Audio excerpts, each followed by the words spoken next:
Sometimes an appraisal comes in low.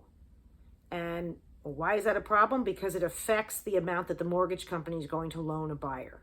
Because the mortgage is a percentage based on the appraised value. While in theory, the appraised value is going to match the purchase price. If an appraisal comes in low, that means that the appraiser said, nope, this property is not the same value as what the buyer agreed to pay for it. It's worth less.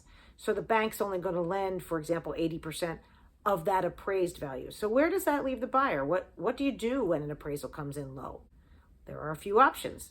One is the buyer somehow finds the cash, borrows it, takes more of their own, and makes up the difference. Then there is asking the lender to lend maybe the same amount of cash, but it's now a higher percentage. That can run into mortgage insurance. Sometimes buyers are not comfortable doing that because, of course, it does increase their monthly mortgage amount.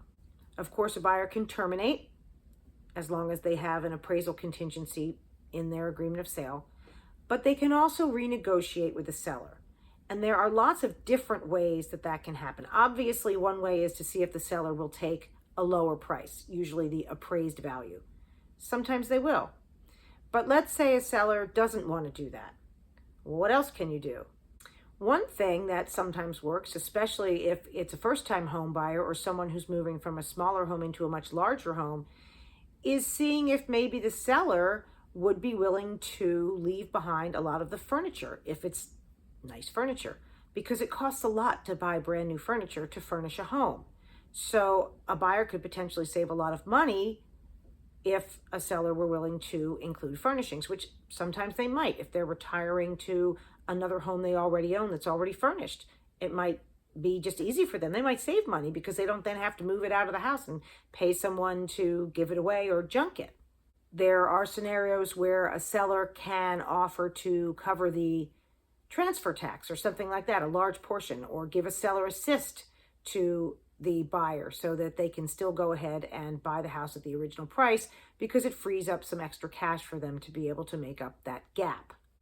Sometimes adjusting the settlement date can also be an option. Sometimes it can really work in favor of a buyer or a seller. So let's say it means the buyer has to pay 2 months less of rent. Well, then if the seller is willing to settle 2 months earlier, then that might be what the buyer needs to be able to stay in the deal and make up the cash to pay the full amount. Conversely, it may benefit a seller to have a change in the settlement date, and maybe a seller is willing to take a lower price for the house if, for example, they could stay in the property 6 weeks longer. They don't have to leave and rent a short-term Airbnb or a long-term hotel or something like that. So there are ways, creative ways, that buyers and sellers can renegotiate in the event of a low appraisal, as long as you think outside of the box.